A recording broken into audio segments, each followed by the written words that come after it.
나를 둘러싼 이름들을 불러본다.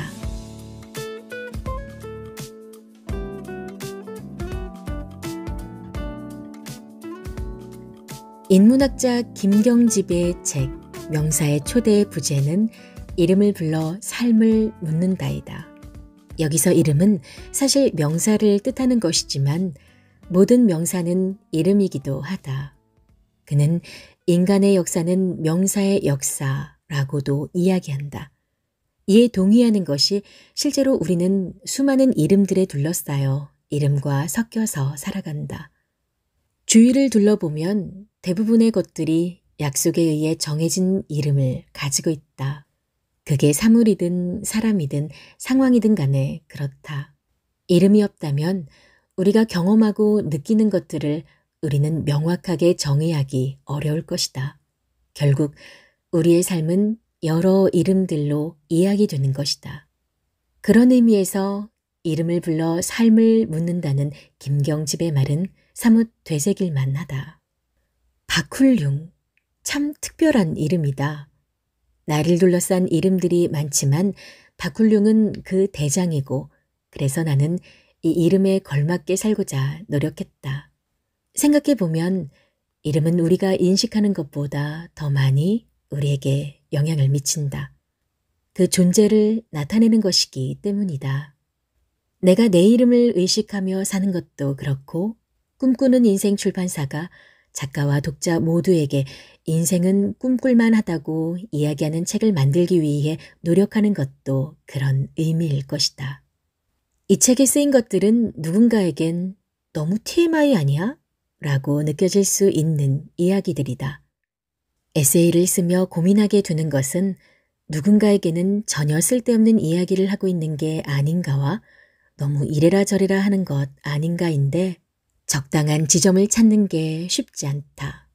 그래도 이름에 관한 이야기는 앞서 말한 두 가지 고민 모두에서 중간 지점이 될 수 있지 않을까 생각한다. 아주 약간 쓸데없는 이야기로 치우칠 수는 있겠지만 세상 누구도 이름들에게서 벗어난 사람은 없으니까 하는 마음으로 넘어간다. 지금 이 책을 집어들고 프롤로그를 읽고 있는 고객님도 고개를 주걱거리며 자신을 둘러싼 여러 이름들을 떠올렸으면 좋겠다.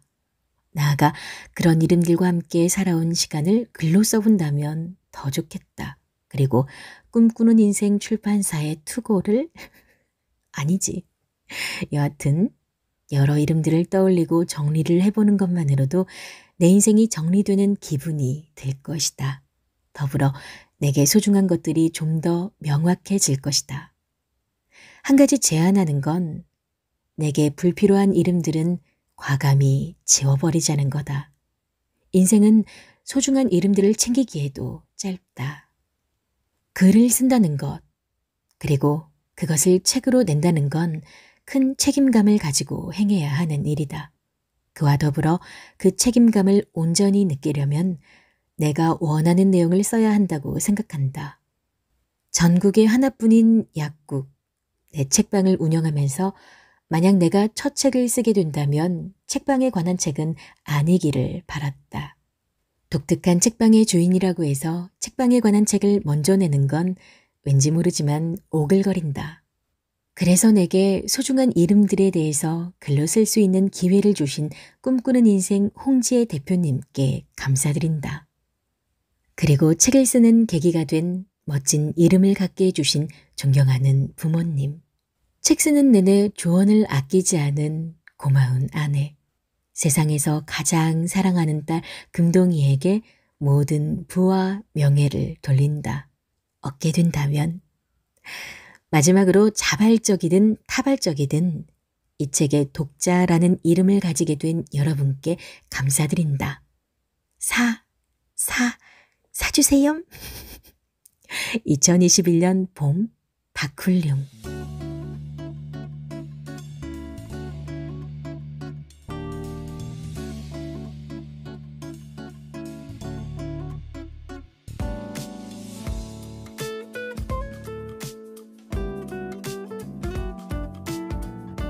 이름.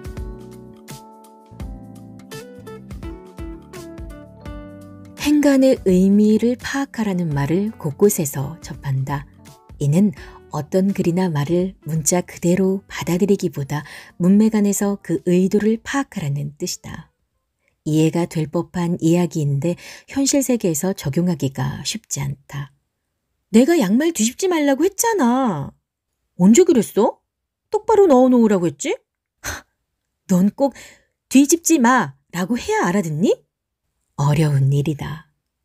화자의 의도, 숨겨진 진짜 의미를 제대로 알아채지 못하면 뜻하지 않은 오해를 살 수도 있고 갈등을 빚기도 한다. 그래서 말이라는 게 잘하고 잘 들어야 한다. 그런데 이름에는 이런 행간의 의미라는 게 거의 적용되지 않는다. 특히 사람 이름은 더더욱 그렇다. 철수와 영희는 모든 상황과 문장에서 철수와 영희이다. 그 이름이 지칭하는 것은 분명하다.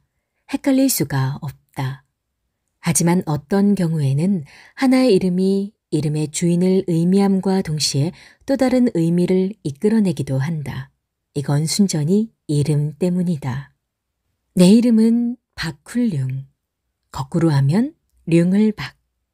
이름이 이효리가 아니어서 거꾸로 하면 읽기는 힘든데 누가 봐도 훌륭하게 자라라는 부모님의 바람이 반영된 이름이라는 것을 알 수 있다.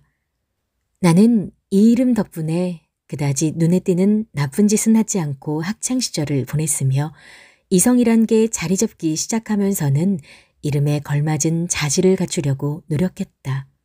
물론 자기 이름을 담는 삶을 거부하면 그만이지만 나는 이름답게 살려고 했다.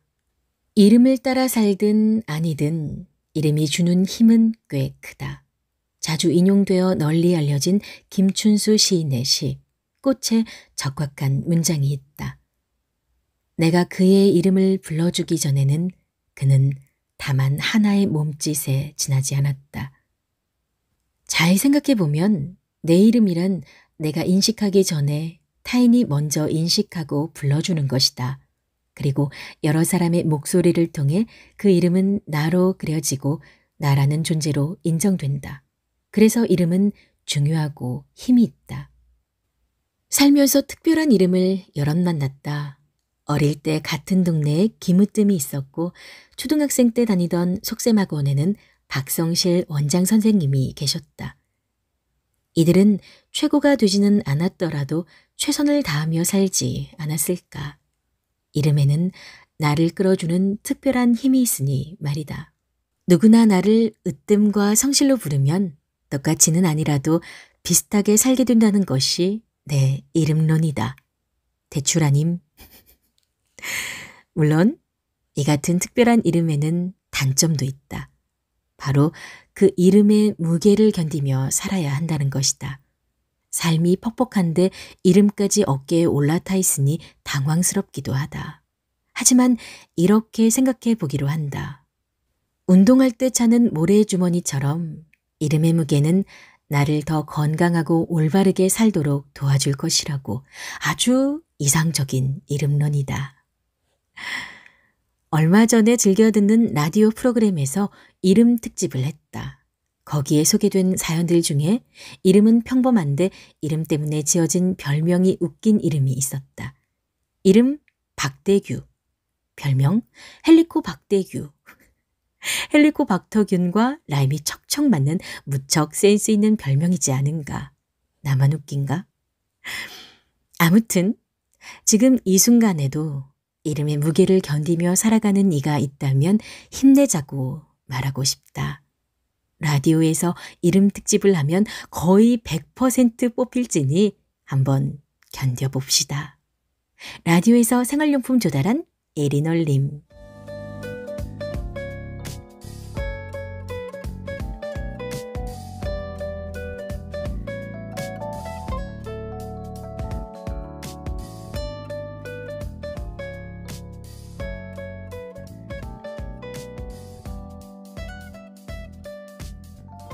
소진이에게. 소진아, 너와 함께한 지도 벌써 9년째구나. 그런데 이렇게 글을 써본 적은 한 번도 없는 것 같아서 좀 미안하네. 어색해서 그런 거 알지? 사실 너에겐 충실한 마음과 고마운 마음, 그리고 미안한 마음을 3분의 1씩 공평하게 갖고 있어. 빡빡한 삶을 살면서 너에게 자주 의지하는 게 사실이지만 의존하지는 않겠다는 내 안의 기준을 세웠기 때문에 겉으로 표현하지 않았을 뿐이야. 넌 정말 좋은 친구이자 동반자야.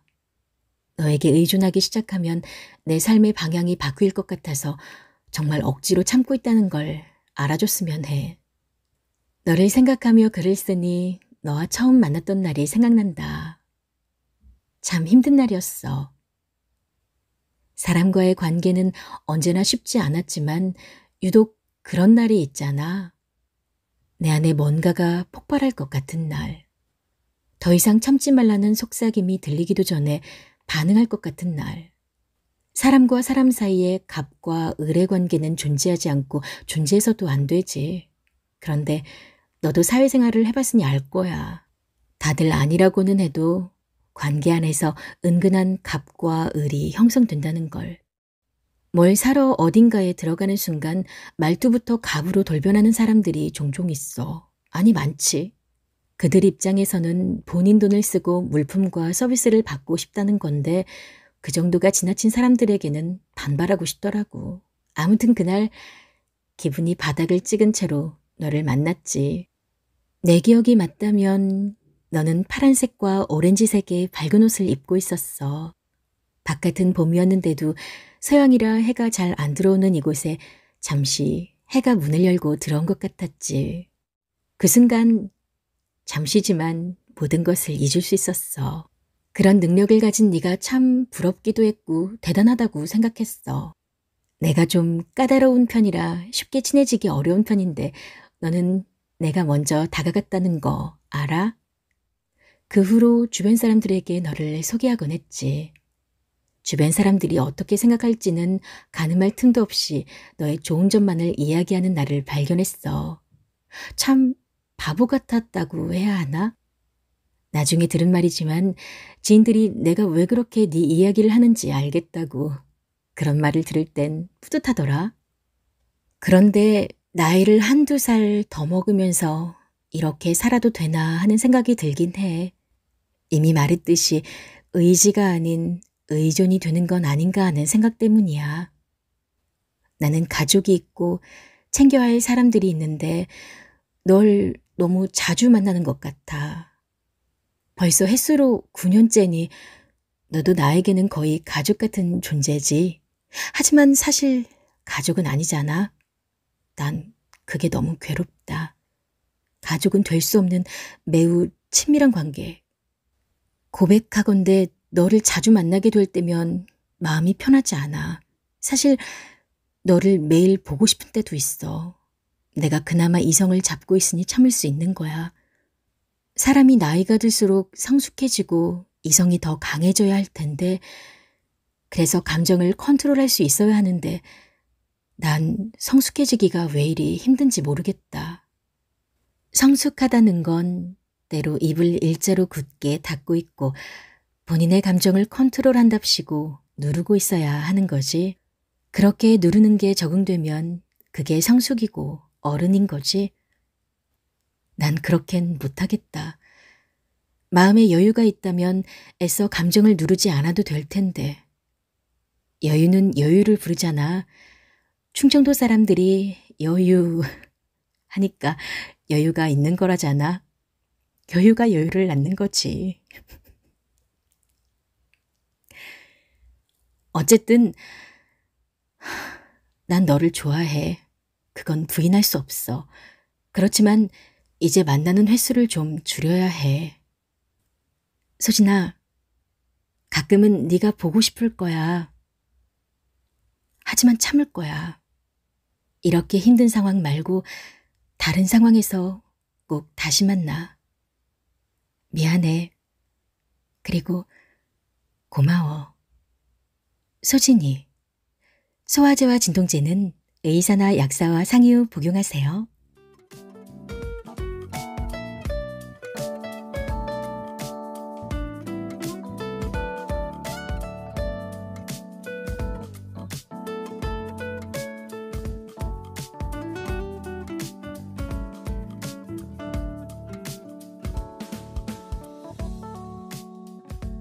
레이드백. 레이드백은 음악 연주에서 많이 쓰는 용어로 정박자보다 약간 뒤로 밀어서 좀 더 느긋하고 편안한 분위기를 느끼게 하는 것을 뜻한다. 레이드백을 알게 된 건 어김없이 춤바람이 났던 시절이다.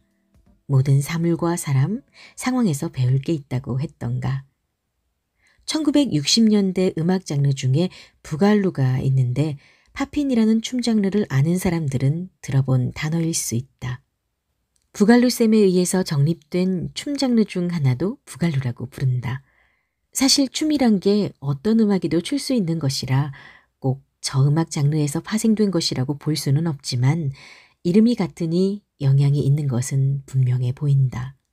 부갈루 댄스는 흐느적거리기도 하고 몸으로 각을 만들어 포즈를 잡기도 하고 근육을 이용해 팝핀을 하기도 하며 주로 펑크 장르의 음악을 타는데 아무튼 부갈루가 팝핀을 만나면서 더 널리 알려진 건 확실한 것 같다.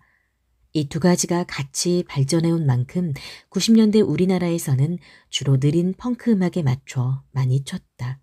그때는 사실 팝핀을 각기, 꺾기 등으로 부르고 팝핀이라고 부르지도 않았다. 요즘엔 박자를 맞추고 쪼개는데 강점이 있는 팝핀이 더 발전해서 일렉트릭 음악에 맞춰 추기도 한다. 여하튼 이런 장르들은 흑인 특유의 분위기를 따라가기가 힘든데 그래서인지 나는 이 음악과 춤을 경험하면서 재즈도 떠올랐다. 흑인 특유의 여유와 리듬감을 생각하면 자연스럽게 연상되는 것이라서 그런가 보다. 하긴 춤하면 흑인의 필이 필이지. 레이드백은 부갈루 댄스를 포함해 넓은 의미에서 팝핀 댄스와 각종 춤에 쓰인다. 이런 춤들에서는 정박의 약간 뒤쪽에 박자를 맞추는 걸 멋지다고 생각한다. 그만큼 여유가 있다는 의미이기 때문이다. 아니, 드럼 비트는 1초도 안 돼서 지나가는데 그 짧은 순간에 그걸 어떻게 듣고 어떻게 쪼개서 어떻게 뒤에다 박자를 맞추려는 거지? 도저히 머리로는 이해가 안 된다. 또 이게 되게 애매한 것이 자칫 조금이라도 늦게 박자를 맞추면 박자를 놓친 셈이 되기 때문에 고도의 집중력이 필요하거나 고도의 훈련이 필요하거나 고도로 타고나야 한다. 이 무슨 고도를 기다리며 스트레스 호르몬의 생성이란 말인가. 기분 좋으라고 듣는 음악과 발랄한 춤에서 이런 걸 생각해야 한다니 내부에서 아주 극심한 반감이 꿈틀거린다. 내가 못해서 그러는 건 맞다. 그런데 사회생활을 하면 할수록 이 레이드백이라는 게 우리에게 여유를 보여주는 것이 아닌가 하는 생각이 든다. 음악을 하는 이들에게는 전문적인 기술일 테지만 그렇지 않은 사람에게는 반대급부로 박자 좀 안 맞으면 어때? 내가 전문가도 아니고 즐기면 되는 거지. 라는 생각을 가능하게 하는 마법의 이름인 것이다. 이건 잘한다 못한다의 개념이 아닌 게 되는 거다. 전국 노래자랑에서 흥겹게 춤추는 할머니 할아버지들을 보면 어떤가. 아유, 흥은 충만한데 춤은 못 추시네. 라는 생각이 들지는 않을 거다. 인생을 음악에 비유하자면 빠른 박자도 있고 느린 박자도 있기 마련이다. 우리도 이 인생이 처음이라 그때그때 처음 듣는 박자를 타야 하는데 그 모든 박자를 다 제대로 맞출 수는 없다. 또한 그럴 필요도 없다.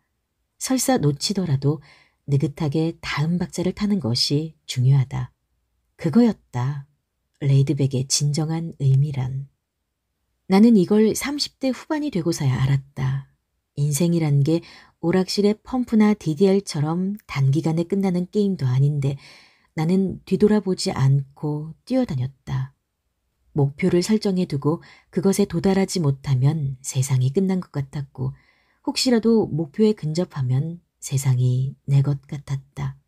인생 몸치였던 거지. 지금도 엄청나게 다르진 않지만 그래도 달라진 게 있다면 10번 중 3번은 레이드백 할 수 있는 마음을 가지게 되었다는 거다. 여전히 7번은 정박에 맞추려고 애쓰고 그러다 살짝만 어긋나도 괴로운 게 사실이지만 이건 역시 나이를 먹으며 조금 더 여유가 생길 거라고 믿고 있다. 고도로 훈련하지 않아도 알아서 찾아가는 내 인생의 박자. 이건 치밀한 계획과 목표의식으로 생기는 게 아니다. 그냥 느껴야 한다. 그런 의미에서 오늘 밤엔 막춤 어때요? 막춰도 아마 2번은 박자가 맞을 거예요. 인생도 마찬가지랍니다.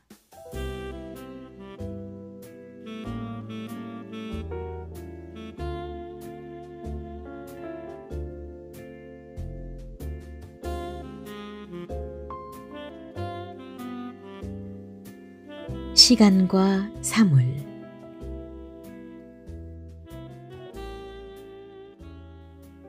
프랑스 철학자인 앙리 베르그송은 무려 설탕 한 조각을 물에 넣었을 때 녹는 시간에 대한 이야기로 나로 하여금 엄청난 사유를 하도록 만들었다. 설탕 한 조각을 물에 넣고 숟가락 등의 도구 사용 없이 설탕이 스스로 녹는 시간 동안 우리는 어떤 생각을 할까? 대부분 빨리 녹아라거나 아예 이 행위와 전혀 상관없는 생각을 할 것이다. 혹은 다른 일을 할 수도 있다. 현 시대에서 시간이란 대부분 우리를 다그치는 역할을 한다. 우리는 대개 이 시간엔 뭘 하고 있어야 한다는 계획된 삶을 살고 있기 때문이다. 산업화와 기술 발전을 통한 효율성 때문이라고 정당화할 수 있겠지만 푸고가 말한 감시가 여기에도 적용된다는 것은 분명하다. 그럼 베르그송은 이 실험을 통해서 뭘 알려주려고 한 것일까? 통제할 수 없는 시간의 지속성, 불수근의 근 같은 시간 등을 말하기도 하지만 조바심을 꾹 누른 기다림의 미학을 보여주기도 한다. 기다림의 미학을 가장 잘 보여주는 것은 사실 사물이다. 사물은 색이 바래거나 모양이 변하기는 해도 시간을 고스란히 흡수하여 담고 있다. 그 자리에 그대로 있다는 것이 얼마나 대단한 기다림과 인내인지 알 것이다. 사물이 의식을 가지고 있지 않다는 가정하에 이 같은 기다림과 인내가 그들에게 쉬운 일이라고 단정 지을 수 있겠지만 세상 일은 모르는 거니까. 분명 덮어놓았던 노트북이 열려있던 적 없었나요? 소름. 지금 있는 공간을 둘러보자. 내 앞엔 이 글을 입력하고 있는 컴퓨터가 있고 조금 멀리에는 약들과 쌓여있는 책들이 있다. 이것들이 아마 지금 이 순간을 가장 정확하게 설명하는 것일 것이다. 약국과 책방을 함께 운영하며 글을 쓰고 있는 이 순간. 그런데 이 순간은 금세 지나간다. 시간이란 숫자로 표현해 놓긴 했지만 찰나보다 더 짧은 순간들이 연속해서 통과하는 것이기에 시라는 글자를 치는 순간은 그때만 느낄 수 있는 시간이다. 그나마 그 순간을 함께한 사물들이 존재하기 때문에 그 순간이 기억되고 지금까지 지속된 것일 테다. 어릴 때 애착 인형을 가지고 다니거나 특정 베개가 없으면 잠을 못 이루는 아이들이 있다. 점차 나이를 먹으며 이제 나는 다 커서 그런 게 필요 없다고 생각하지만 잘 생각해보면 반려동물이나 반려식물이 아닌 반려사물이 하나쯤은 있을 것이다. 유달리 애착을 가지거나 중요하게 생각하는 사물 말이다. 책을 좋아하는 사람에겐 책일 것이고 누군가는 텀블러를, 마그넷을, 피규어를 열심히 애착하고 있을지 모른다. 그렇게 모은 사물들을 보면 이땐 이랬고 저땐 저랬고 이걸 구했을 땐 여름이었고 하는 생각이 휙휙 스쳐 지나갈 것이다. 시간이 지속된 것이다. 그 시절부터 그것을 회상하는 지금까지. 보르헤스는 첫 시집인 부에노스 아이레스의 열기에 애착 아닌 애착을 가지고 있었다. 그는 부끄러움이 많은 사람이어서 첫 시집도 아버지께 보여드리고 교정을 받았다고 한다. 그래서 그 시집은 아버지에 의해 교정이 이루어졌다. 훗날 보르헤스 전집을 구성할 때도 아버지의 교정본을 사용했다고 한다. 그의 성격상 이렇게 교정이 많고 실수가 많은 책을 그대로 놔뒀다는 것이 신기할 정도인데 나는 그 책이 보르헤스 본인의 지속된 시간을 가장 잘 보여주는 것이라고 그가 생각했기에 남겨뒀다고 생각한다. 물론 내 생각이다. 시간과 사물은 무척 가까운 사이고 서로의 역사를 보여주는 존재이다. 우리가 가까이 두는 사물이나 좋아하는 사물에는 우리가 겪고 있는 또는 흘려보낸 시간이 스며 있다. 지금 한번 생각해 보자. 내가 좋아하는 물건은 뭔지, 과연 어떤 사물이 나를 가장 잘 보여줄 수 있는지. 훗날 보르헤스처럼 유명한 사람이 되었을 때의 인터뷰를 미리 대비하자. 너무 조급해하지 말자. 시간은 조바심을 누르고 기다려야 더 잘 지속된다.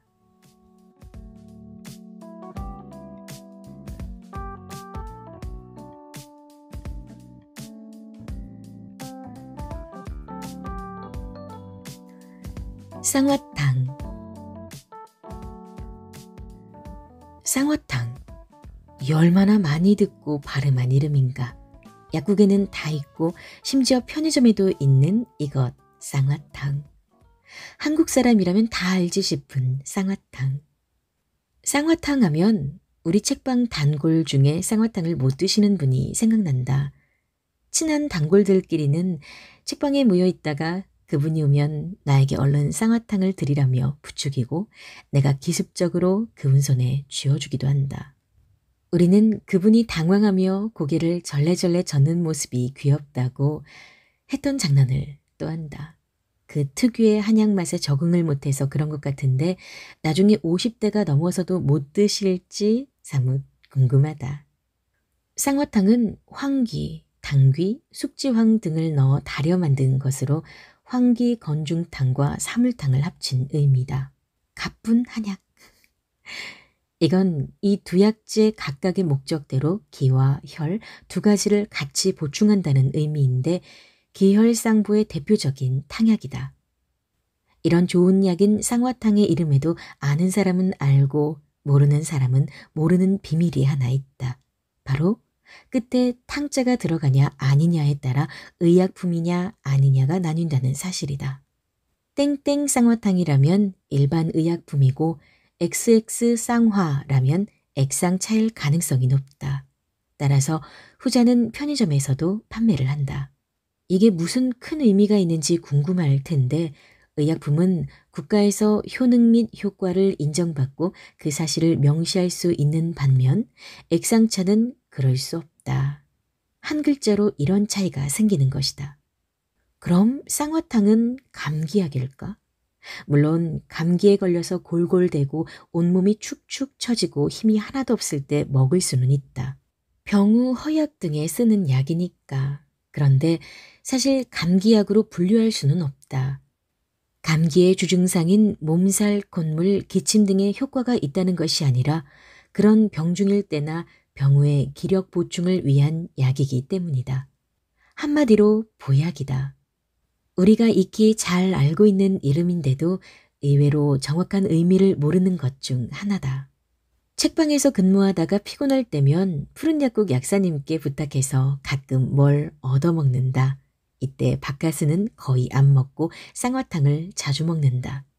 가끔 생강 쌍화도 먹는다. 비슷하게 단맛 내는 게 들어갔을 테지만 쌍화탕이 더 좋다. 그 의미를 알고 난 후에 더 좋아졌다고 고백해야겠다.